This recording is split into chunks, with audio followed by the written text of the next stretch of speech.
اس کی پہلی فائدہ یہ تھا، دیکھیے جو کرنسی ہوتی ہے اس کی ایک فنڈامنٹل کوالٹی یہ ہے کہ اس کی ویلیو اس کے اندر ہونی چاہیے. یعنی سونے کی اپنی ایک ویلیو ہے، سونے کی اپنی ایک انٹرنسک ویلیو ہے. اب یا گندم کی اپنی ایک انٹرنسک ویلیو ہے، گندم کو آپ کھا بھی سکتے ہیں، اس کو آپ ایکسچینج کر سکتے ہیں.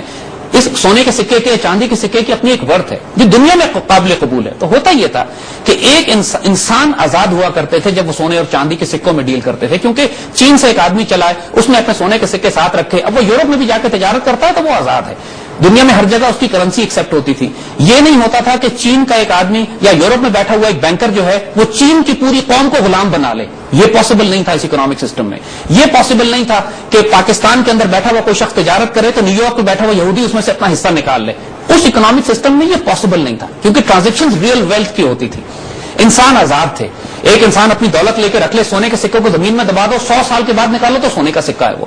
تو یہ ٹرانسفربل ویلتھ تھی، اس کو ڈی ویلیو نہیں کیا جا سکتا تھا، اس کو ڈیپریشیٹ نہیں کیا جا سکتا تھا، اس کی ایک حیثیت تھی. یعنی یہ ساری فنڈامنٹل کوالٹیز ہوتی تھی ایک سونے اور چاندی کے سکے میں، جس کی وجہ سے اسٹیبل اکنامک سسٹمز تھے.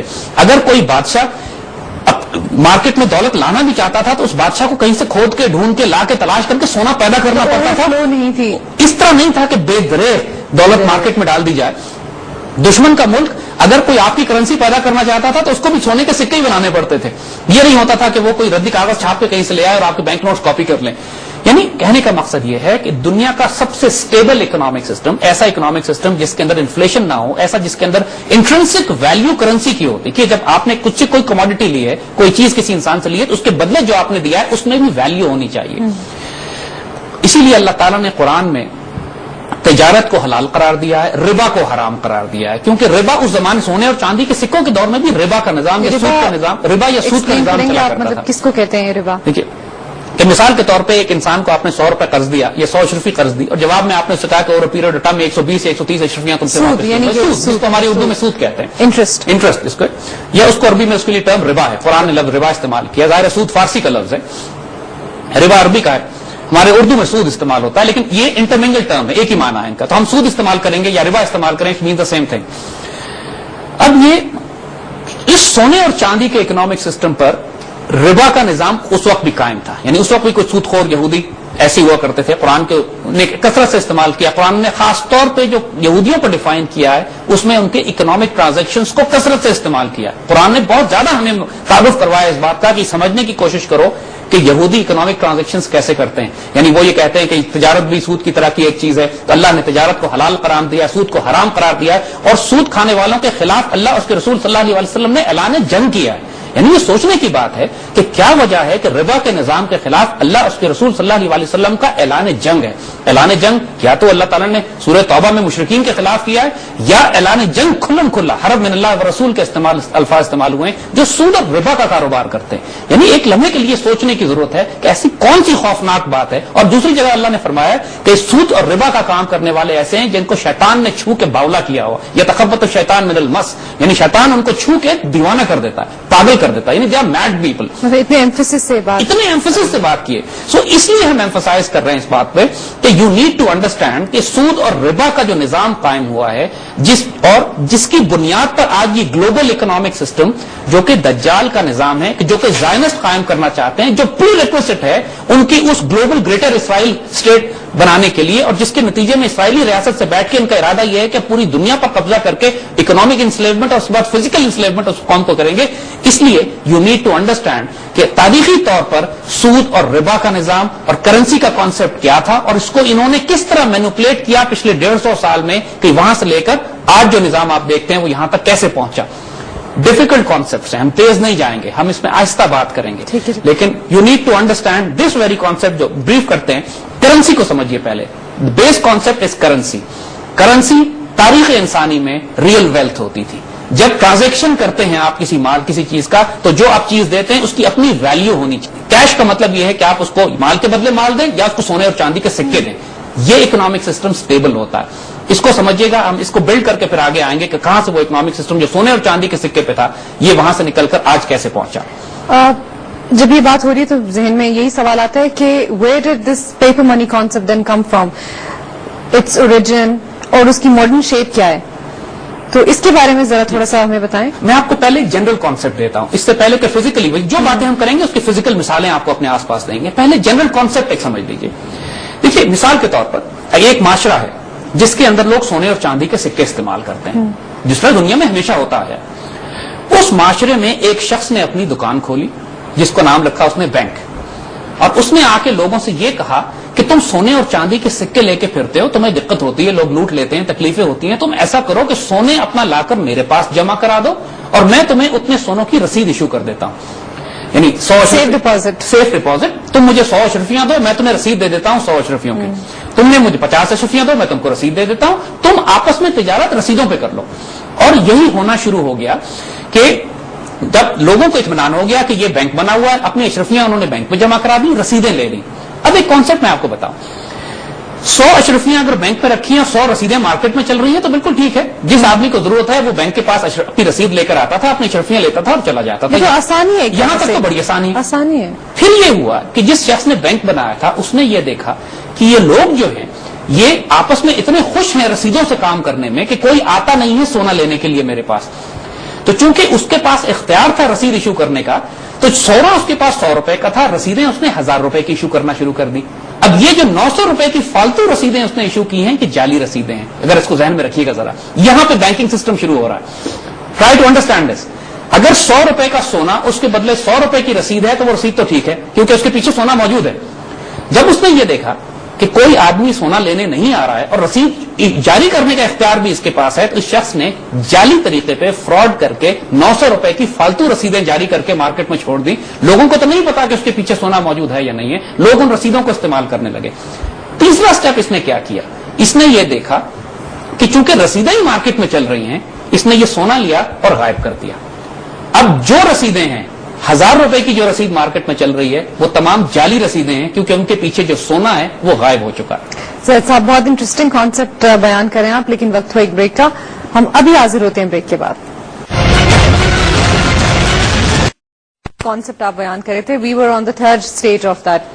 جی اب دیکھیے جو بات ہم نے پچھلے سیگمنٹ میں کہی کہ بنیادی طور پر اگر ان رسیدوں کے پیچھے سے سونا غائب کر دیا جائے تو وہ رسیدیں اب جعلی رسید ہے, فیک رسید سے, کیونکہ پیچھے سونا نہیں ہے اور لوگوں کو پتا نہیں ہے. لوگ اس لیے استعمال کر رہے ہیں ان رسیدوں کو آپس میں کہ جو چیزیں خریدنی ہوتی ہیں وہ رسید دیتے تھے اس ایزمپشن پہ کہ اس کے پیچھے سونا موجود ہے, لیکن ان کو یہ نہیں معلوم کہ جو سود خور بینکر بیٹھا ہوا تھا وہ سونا لے کر غائب ہو چکا. جس دن لوگوں کو پتا چل گیا اس دن وہ بھاگیں گے اپنے پیسے لینے کے لیے. جو اشرفیاں رکھوائی تھی انہوں نے, اشرفیاں وہاں ہوں گی نہیں, نتیجتاً پورا سسٹم کولیپس کر جائے گا. یہ کہانی نہیں ہے. 15ویں صدی میں, 16ویں صدی میں, 17ویں صدی میں, 18ویں صدی میں پورے یورپ میں کثرت سے یہودی سودخور یہی طریقہ اختیار کرتے ہیں. میں آپ سے یہ پوچھنے لگی تھی کہ یہ پورا سینیریو جو آپ نے ڈیولپ کیا یہ ہائپوتھیٹیکل ہے یا ہسٹوریکل ہے؟ یہ ریئل ہے. ہوتا یہ تھا کہ پورے یورپ میں یہودی سودخور جگہ جگہ جا کے اپنی دکانیں لگاتے تھے اور لوگوں اور وہ ایشو کرتے تھے رسیدیں اور لوگوں سے کہتے تھے سونا ہمارے پاس رکھوا دو. آپ نوٹ کریں کہ اسی زمانے میں انشورنس شروع کی انہوں نے, اسی زمانے میں انہوں نے یہ بینکنگ سسٹم شروع کیا جو بیسک تھا. ایک آدمی بڑا ٹریڈر بزنس مین آتا تھا, لوگوں سے کہتا تھا سونا میرے پاس رکھو رسید لے جاؤ, اور لوگ رسیدوں میں کاروبار کرتے تھے. اس کی بڑی لمبی تاریخ ہے جو 15ویں, 16ویں, 17ویں, 18ویں صدی سے وہ تمام جو کہ امپیریل ایج ان کی بنتی ہے, کولونیل ایریا جو ہے اس کے اندر ہی کثرت سے یہ چیزیں استعمال ہوتی تھی. اور ہوتا یہ تھا کہ ہر تھوڑے عرصے کے بعد ایک بینک کولیپس کرتا تھا. بینک کولیپس کرنے کا مطلب یہ ہے کہ وہ شخص سونا لے کے غائب ہو جاتا تھا, ڈیفالٹ کرتا تھا, اور لوگ رسیدیں جن کی رسیدیں ہوتی تھی, جنہوں نے اپنے اکاؤنٹ رکھوائے ہوتے تھے, وہ پاگل ہو جاتے تھے, بینکرپسی ہوتی تھی, دوائی مر جاتی تھی. یہ کانسیپٹ آغاز تھا ماڈرن بینکنگ کا. ہم کیس اسٹڈی لیں گے صرف امریکہ کی, کیونکہ امریکن کیس اسٹڈی اس لیے کہ US ڈالر اور فیڈرل ریزرو کی طرف آئیں گے. دنیا کی سب سے بڑی کرنسی اس وقت چونکہ ڈالر ہے, لہذا صرف ایک مثال سے آپ کو پوری دنیا کا نظام سمجھ میں آ جائے گا. 1870, 80, 90 وغیرہ میں امریکہ میں یہ کثرت سے ہو رہا تھا کہ پرائیویٹ بینکس تھے جو لوگوں کا سونا اپنے پاس رکھتے تھے اور اس کے مقابلے میں ان کو امریکن ڈالر یعنی رسید جو ہے بنیادی طور پر پیپر کرنسی جو ہے بنیادی طور پر وہ رسید ہوا کرتی تھی اس سونے کی جو بینک میں رکھا ہوا ایکنالجمنٹ ہوتی تھی. بینک نوٹ یہاں سے نکلنا شروع ہوئے جس کو بینک نوٹ کہتے ہیں. نوٹ بینک جاری کرتا ہے, یعنی اس امریکہ میں چھوٹے چھوٹے کئی بینک تھے جو انہوں نے کام کرنا شروع کیا. کہ جس طرح ہم نے آپ کو بات بتائی کہ امریکہ میں جب امریکہ بنا تقریباً 150-200 سال پہلے, اس وقت سونے اور چاندی کے سکے وہاں چلا کرتے تھے. امریکہ میں بھی یعنی برٹش امپائر سونے اور چاندی کے سکے استعمال کرتا تھا. برٹش اسٹرلنگ پاؤنڈ ایک سکہ ہوا کرتا تھا, گولڈ کوائن, بڑا اس کا ویلیو ہوا کرتی تھی. اور ساتھ ساتھ بینک آف انگلینڈ نے بھی یہی کیا جو امریکن بینکوں نے کیا کہ انہوں نے اسٹرلنگ پاؤنڈ کا نوٹ بھی نکالا, یعنی اور لیکن they were as good as each other, اس لیے کہ آپ نوٹ استعمال کریں یا سونے کا سکہ استعمال کریں, انٹرچینجبل سے پرابلم کوئی نہیں تھی, بینک ایکسچینج کرتا تھا.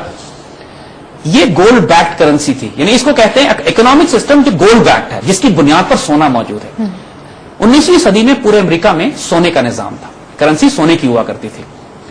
کئی بینک امریکہ میں اس طرح کے بنے کہ جنہوں نے لوگوں سے پیسے لیے, لوگوں سے سونا لیا, رسیدیں ایشو کی, اور رسیدیں بینک ایشو کرتا تھا, دوسرے لفظوں میں رسیدیں چھاپا کرتے تھے, نوٹ چھاپتے تھے, نوٹ چھاپ کے دیتے تھے لوگوں کو, اور لوگ اپنے پاس لا کے ان کو پیسے رکھواتے تھے.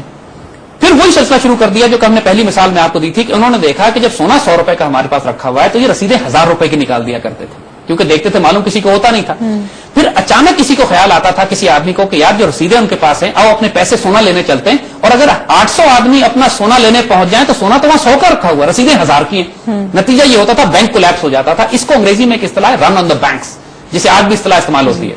ابھی 2 مہینے پہلے انگلینڈ میں ایک بینک کولیپس ہوا ہے ناردرن راک کا, ایگزیکٹلی اس کے ساتھ بھی یہی ہوا ہے کہ لوگ اپنے پیسے لینے گئے, وہاں پیسے ہی نہیں تھے. نتیجہ یہ ہوا کہ بینک کولیپس کر گیا. یہ سلسلہ جو 200 سال پہلے شروع ہوا تھا آج بھی جاری ہے. ناردرن راک 2 مہینے پہلے کولیپس ہوا ہے. اس پروسیس کانسیپٹ یہی ہے کہ بینک اپنے سونے سے زیادہ رسیدیں ایشو کرتے تھے. جب کئی بینک اس طرح کولیپس ہونا شروع ہوئے امریکہ میں, کیونکہ سود خور کی, چونکہ یتخبط الشیطان من المس ہے, کیونکہ شیطان نے چھو کے باولا کیا ہوا ہے اس کو, سود کھانے کا ان کو شوق ہے. زیادہ سے زیادہ قرضہ یہ اس لیے دیتے ہیں کہ زیادہ سے زیادہ سود ان کو ملے. انسانوں کا خون چوسنا ان کی خصلت اور فطرت میں ہے. یہ اپنے آپ پہ قابو نہیں رکھ سکتے اس بات پہ کہ ہم اس نظام کو سٹیبل رہنے دیں. انٹرنسکلی انسٹیبل سسٹم ہے کہ جب آپ سونا رکھ لیں گے اور زیادہ رسیدیں ایشو کریں گے تو جب لوگ اپنا سونا لینے کے لیے آئیں گے تو بینک کولیپس کر جائے گا. ہر 20-30 سال بعد امریکہ میں کئی بینک کولیپس کر رہے تھے. یہ 19ویں صدی کے آخر کی بات. نتیجہ یہ ہوا کہ یہ سارے پرائیویٹ بینک اکٹھے ہوئے اور 1913 میں انہوں نے فیصلہ کیا کہ ہم سارے جو دہشت گرد گنڈے موجود ہیں, ہم سارے جو لوگوں کا پیسہ ہڑپ کر جاتے ہیں, تھوڑے تھوڑے عرصے بعد ہم میں سے ایک مارا جاتا ہے, کیونکہ ہم اپنی عادت سے باز تو آئیں گے نہیں. تو ایسا کرتے ہیں کہ ہم مل کر ایک بڑا بینک بناتے ہیں, ایک بڑا بینک جس کا کام یہ ہوگا کہ ہم میں سے کوئی بینک اگر تباہ ہونے لگے تو وہ بڑا بینک اس کو فنڈ کر کے اس کی مدد کرے گا اور اس کو بچائے گا, بیک اپ کے طور پر. 15 یا 16 پرائیویٹ بینکوں نے مل کر ایک بڑا بینک امریکہ میں بنایا, اور گیس کریں گے اس کا نام کیا رکھا؟ Federal reserve, you S federal reserve. اور یہ بات ذرا کان کھول کے ہوش سے سنیے گا, U S federal reserve private bank ہے, امریکن حکومت اس کو اون نہیں کرتی.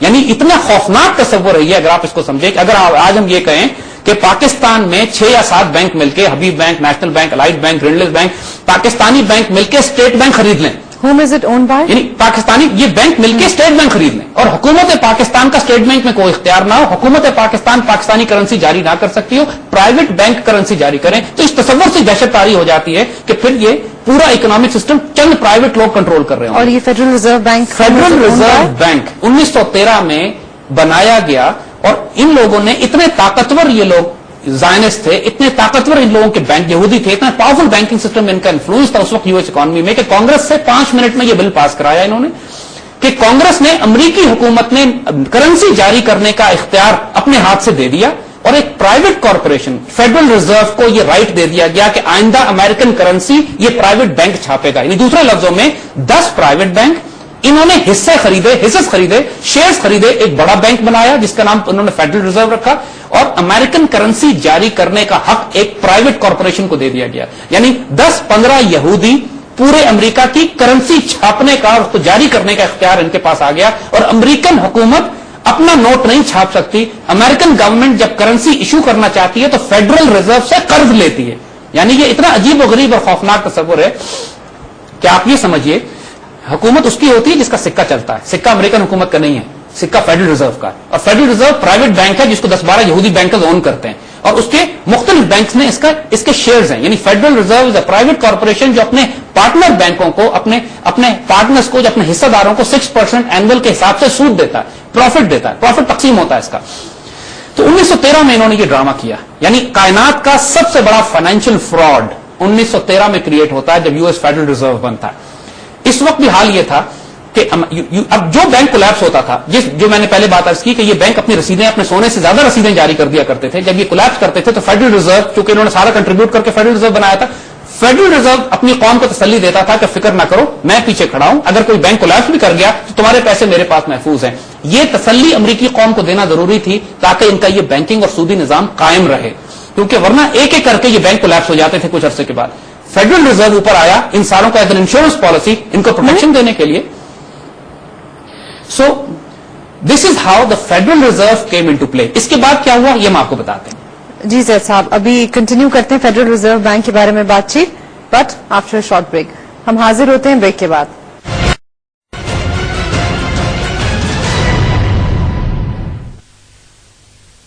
Welcome back once again after the break. جی زید صاحب، federal reserve bank and you were telling us how it's privately owned.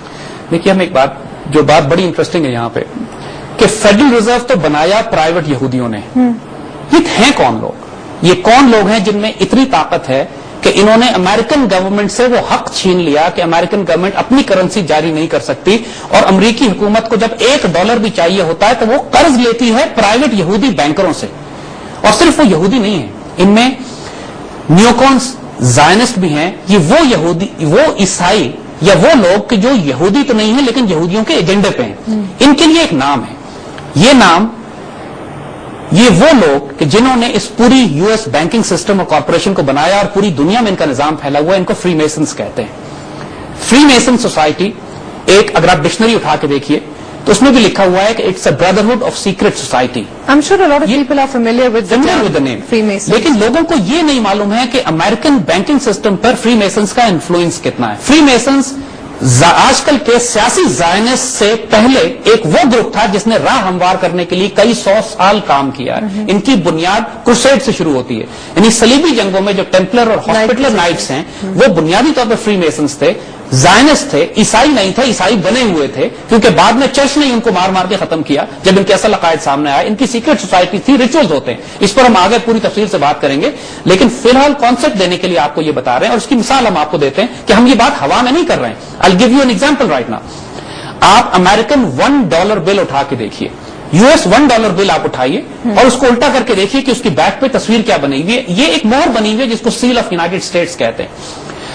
میں آپ سے ایک سوال کرتا ہوں، دنیا کی جس ملک کی آپ کرنسی اٹھا لیجئے، پاکستان کی کرنسی اٹھائیے، اس پر جو تصویریں بنی ہوتی ہیں ان کا تعلق پاکستان سے ہوتا ہے. انڈیجنس اپنے ملک کی تصویریں، سعودی عرب کی کرنسی اٹھائیے، افغانستان کی اٹھائیے، ایران کی اٹھائیے، اس پہ اپنے ملک کی کرنسی کی تصویریں چھاپتے ہیں. وہ امریکہ کا $1 نوٹ دنیا کی واحد کرنسی ہے جس پر احرام مصر بنا ہوا ہے، اور اس احرام مصر کے اوپر ایک عجیب و غریب آنکھ بنی ہوئی ہے. ذرا اس بات کو نوٹ کیجیے کہ احرام مصر کا امریکن ڈالر سے کیا تعلق واسطہ ہے. ایک بات یاد رکھیے گا، جو بات ہم نے پہلے کہی تھی آپ سے، کہ یہ فری میسنز اور زائنسٹ ایک انتہائی شدید مذہبی عقیدہ ہے جس کی بنیاد یہودیت پہ ہے. ان کے آئیڈیل موسیٰ علیہ السلام نہیں ہیں، ان کے آئیڈیل فرعون ہیں. ان کا اسی لیے امریکن ڈالر پہ فرعون کی قبر بنی ہوئی ہے، اور اگر آپ اٹھا کے دیکھیے تو اس کے اوپر ایک آنکھ بنی ہے جسے ہم مسلمان دجال کی آنکھ کہتے ہیں. یہ کہانیاں نہیں ہیں جو ہم آپ کو سنا رہے ہیں. امریکن $1 بل اٹھائیے اور دیکھیے اس پہ کیا بنا ہوا ہے. مختلف لوگ اس کو مختلف انٹرپریٹ کرتے ہیں. اس میں کوئی ڈاؤٹ نہیں ہے، یہ بات اب بالکل اوپن ہو چکی ہے. انٹرنیٹ پہ جائیے اور US سیل کو تلاش کیجیے اور لکھیے اس کے اوپر کہ یہ کیا ہے. یہ کمپلیٹ فری میسونک سیل ہے، اس میں کوئی ڈاؤٹ نہیں ہے. اب سوال یہ ہے کہ ایک سیکرٹ امریکن، ایک سوسائٹی جو دنیا میں پھیلی ہوئی ہے، اس کی سیل امریکن ڈالر نوٹ پہ کیا کر رہی ہے. سوال یہ ہے، دا کوشچن از کہ اگر پاکستان کے ایک پرائیویٹ چھوٹے سے خاندان کی سیل اگر پاکستان کے کرنسی نوٹ پہ ہو تو آپ کو پریشان ہونا چاہیے کہ یہ اس خاندان میں اتنی طاقت کیوں ہے کہ پاکستان کے کرنسی نوٹ پہ اس کی سیل بنی ہوئی ہے. یہ چھوٹی بات نہیں ہے، اس کو سمجھنے کی کوشش کیجیے. پورا US اکنامک سسٹم جو سود اور ربا اور بینکنگ سسٹم اور US ڈالر کے اوپر بیس کرتا ہے، اس کو بنانے والے، قائم رکھنے والے، چلانے والے فری میسنز ہیں. یہ وہ لوگ ہیں جو سیکرٹ سوسائٹی ہے، جو اون کرتی ہے تمام امریکن بڑے بڑے سربراہ، اور جنہوں نے امریکہ بنایا تھا، جارج واشنگٹن سے لے کے بعد میں آنے والے، یہ سب فری میسنز تھے. ابراہم لنکن فری میسن نہیں تھا، اس نے ان کا نظام توڑنے کی کوشش کی تھی، اس کو قتل کرایا انہوں نے. وہ ساری تفصیلات ہمارے سبجیکٹ سے ہمیں ہٹائیں گی، لیکن ہم بات یہ کہنے کی کوشش کر رہے ہیں کہ یہ اتنی پاورفل سوسائٹی تھی کہ ان فری میسنز نے، ان بینکرز نے مل کر، اپنے چھوٹے چھوٹے بینکوں نے مل کر ایک بڑا فیڈرل ریزرو بینک بنایا, اور یہ اتنے طاقتور تھے یو ایس کانگریس میں, کیونکہ اس میں بھی فری میسنز شامل تھے, اتنے طاقتور تھے کہ انہوں نے قانون پاس کرا کے یو ایس کارپوریشن کو, اپنی فیڈرل ریزرو کو ایک پرائیویٹ کارپوریشن کے طور پر وہ حق چھین لیا امریکن حکومت سے کہ اپنی کرنسی چھاپ سکے. اب دیکھیں تماشا انہوں نے کیا کیا. 1913 میں تو انہوں نے یہ بنایا, 1933 میں انہوں نے اپنا پہلا ایکسپیریمنٹ کیا. پہلا ایکسپیریمنٹ انہوں نے یہ کیا کہ انہوں نے پوری امریکن قوم میں قانون پاس کر دیا کہ امریکن قوم اب سونے کے سکے, سونے اور چاندی کے ڈالرز نہیں استعمال کر سکتی, اور جو استعمال کرے گا اس کو $10,000 جرمانہ اور کئی سال جیل. لہذا پوری امریکن قوم اپنے سونے کے سکے لا کے فیڈرل ریزرو میں جمع کرائے, اور اس کے بدلے اس کو رسیدیں ایشو کی جائیں گی, یعنی اس کو American note, currency note issue کیا جائے گا. Was this in 1933? اور ایگزیکٹلی اسی وقت بینک آف انگلینڈ نے بھی یہی کیا. بینک آف انگلینڈ نے بھی یہی کیا, انگلینڈ میں سارے اپنے سائملٹینیس, کیونکہ ملے وہ سسٹم ایک ہی ہے نظام, ان کو پوری دنیا میں اپنا ایک بہت بڑا نظام قائم کرنا تھا. اس کی تیاری ایکسپیریمنٹ کے طور پہ انہوں نے 1933 میں امریکہ سے شروع کی. پہلی دفعہ تاریخ انسانی میں ایک موو کیا گیا, دنیا کا سب سے بڑا فائنینشیل فراڈ, کہ جناب آپ سارا سونا ہمیں لا کے دے دیجئے, ہم اس کے بدلے رسیدیں ایشو کریں گے آپ کو. پہلے چھوٹے چھوٹے بینک کی حرکتیں کرتے تھے, اب پورے امریکہ کے لیول پر فیڈرل ریزرو نے یہ حرکت کی کہ وہ سارے بینک ملے ہوئے تھے اس کے ساتھ. 1933 میں $20 این آؤنس سونے کی قیمت تھی, یعنی ایک سکہ سونے کا جو $20 کا تھا, اس کی قیمت انہوں نے $20 این آؤنس کے مقابلے پہ اس کی قیمت تھی. تو فیڈرل ریزرو نے لوگوں سے سونا خریدنا شروع کیا $20 این آؤنس کے اوپر. تو پوری امریکن قوم نے اپنا سونا حکومت کو بیچ دیا, اور اس کے بدلے $20 این آؤنس کے لحاظ سے انہوں نے کرنسی نوٹس لے لیے. اچھا, تھوڑے عرصے کے بعد ہی ایک تماشا کیا امریکن حکومت نے. امریکن حکومت نے کہا جی اب ہم دوبارہ آپ کو اجازت دیتے ہیں کہ آپ سونے کے سکے استعمال کریں, اور اب ہم آپ کو وہی سونے کا سکہ $35 کا بیچیں گے, زیادہ میں بیچ. یعنی دوسرے لفظوں میں ایک سال کے اندر امریکن کرنسی 41% ڈی ویلیو کر دی گئی. یعنی وہی لوگ اپنے جب $20 کا نوٹ لے کر بینک میں آئے ہیں, تو بینک نے ان کو $20 کا سونے کا سکہ دینے کے بجائے آدھا سکہ ان کو دیا, یعنی آدھا سونا لوگوں کا وہی غائب ہو گیا. اپریشیٹ کر گیا. یہ بات سمجھنا اس لیے ضروری ہے کہ یہ ایکسپیریمنٹ کر کے دیکھا انہوں نے پہلے کہ کیا قوم, اگر ایک نظام کے تحت ہم پوری قوم کو بیوقوف بنائیں تو قوم بیوقوف بنتی ہے, امریکن بیوقوف بنے. ان کو حوصلہ ہوا کہ ہاں یہ نظام چلایا جا سکتا ہے. دوسرا انہوں نے یہ دیکھا کہ پیپر کرنسی کو جب ہم اپنی مرضی سے ڈی ویلیو کرتے ہیں, یعنی کوئی قاعدہ نہیں تھا جس کے تحت پیپر کرنسی کو انہوں نے ڈی ویلیو کیا. یعنی جب ایک طرف کہا کہ $20 کا اونس ہے, تھوڑے دن بعد کہتے ہیں $35 کا اونس ہے. بھائی کس قاعدے کے تحت, کس قانون کے تحت؟ نہ کسی نے پوچھا, نہ کسی نے چیلنج کیا. حکومت کی سختی تھی, حکومت کی ایک اتھارٹی تھی. اب امریکن عوام بیوقوف بنے اس کے اوپر, اور ایک سال کے بعد دنیا میں یہ انہوں نے امریکہ میں انہوں نے طے کر دیا کہ امریکن ڈالر $35 این آؤنس کے اوپر امریکن کرنسی کو انہوں نے سٹیبل کر دیا. یہ دوسری جنگ عظیم سے پہلے کا وقت ہے. دوسری جنگ عظیم کا اس سارے کھیل میں بہت بڑا رول آتا ہے, اس کو ہم تھوڑی دیر بعد ڈسکس کریں گے. لیکن اس کو سمجھ لیجئے یہاں پر کہ جو ماڈرن بینکنگ سسٹم کی ابتدا ہے, کہ جو ہزاروں سال سے انسان سونے اور چاندی کے سکوں میں ڈیل کر رہا تھا, 1913 میں انہوں نے فیڈرل ریزرو بنایا, اور 1933 میں وہ ایکسپیریمنٹ کیا جس کے تحت انہوں نے لوگوں سے سونا لے کر ان کو کاغذ ایشو کرنا شروع کیا. جیسا بریک سے واپسی پر ہم ڈسکس کریں گے سیکنڈ ورلڈ وار اور اس کے ایونٹس. وقت ہوا ایک بریک کا, ہم ابھی حاضر ہوتے ہیں بریک کے بعد. بریک کے بعد پھر خوش آمدید. زید صاحب, سیکنڈ ورلڈ وار اور کس طرح گولڈ انفلکس واپس آیا یو ایس میں؟ دیکھیے, جو بات ہم نے آپ کو کہی تھی کہ یہ نظام امریکہ میں انہوں نے 19ویں صدی کے آخر سے شروع کیا تیار کرنا. 1913 میں فیڈرل ریزرو بنایا, اور 1913 میں انہوں نے وہ اختیار امریکن حکومت سے چھین لیا کہ جس کے تحت امریکن حکومت کرنسی جاری کر سکتی تھی. یعنی کرنسی اب پرائیویٹ گروپ آف بینکرز جاری کرتے تھے, امریکن حکومت اس سے قرض لیتی تھی. اگلا سٹیپ ان کا یہ تھا کہ پورے امریکہ سے سونا گھسیٹ کے اپنے قبضے میں کیا. وہ انہوں نے 1933 میں کیا. وہ تب قانون یہ بنا دیا کہ امریکہ آپ سونا نہیں رکھ سکتے ہیں, سارا سونا لیا اپنے پاس لے لیا. اس کے بعد لوگوں سے اگین جیسے کہا کہ 41% ڈی ویلیو کر کے لوگوں کو سونا آفر کیا, لیکن لوگ کرنسی استعمال کرتے رہے, وہی رسیدیں استعمال کرتے رہے. سونا کون لے کے پھرتا؟ آہستہ آہستہ سونے کو انہوں نے کہا کہ فیڈرل ریزرو کے سٹاکس میں, بینکوں میں سونا رکھا جائے گا, لوگ کرنسی استعمال کریں گے. ان کا امریکہ کی حد تک پلان پورا کامیاب ہو چکا تھا 1934 تک. یعنی امریکہ کے سونے پہ قبضہ کر لیا انہوں نے, امریکن حکومت سے نوٹ چھاپنے کا انہوں نے اختیار لے لیا, اپنے پاس سونے کے ریزرو بنا لیے, فیڈرل ریزرو بنا لیا جس کے نیچے چھوٹے چھوٹے بینک تھے. وہ چھوٹے بینک امریکن قوم کو سود پہ قرضہ دیتے تھے, اور فیڈرل ریزرو امریکن حکومت کو قرضہ دیتی تھی. یعنی وہ کرنسی جو خود امریکن قوم کی ہے, وہ امریکن قوم نہیں چھاپ سکتی, لیکن ان کی حکومت قرض لیتی ہے فیڈرل ریزرو سے, اور اس کے بعد خرچ کرتی ہے, اور پھر فیڈرل ریزرو کو سود پہ ادائیگی کرتی ہے جس کے لیے اپنی قوم کو نوچتی ہے وہ. یعنی کمال دیکھیں اس اتنے بڑے فراڈ کا، دنیا میں اس سے بڑا فراڈ نہیں بنا آج تک کہ جو فیڈرل ریزرو اور امریکن حکومت اور امریکن گورنمنٹ اور امریکن عوام کے درمیان انہوں نے یہ نظام قائم کیا ہے۔ 1913 میں اس کا آغاز ہوا، 1933 تک امریکن قوم ختم ہو چکی تھی، پوری امریکن قوم پر فیڈرل ریزرو قبضہ کر چکا تھا، جو کہ چند فری میسونک یہودی زائنسٹ بینکرز ہیں جو کنٹرول کرتے ہیں۔ ان لوگوں نے پھر پلان کیا کہ ہمیں پوری دنیا سے سونا گھسیٹنا ہے، اور اس کام کے لیے جنگیں بڑی کام آتی ہیں۔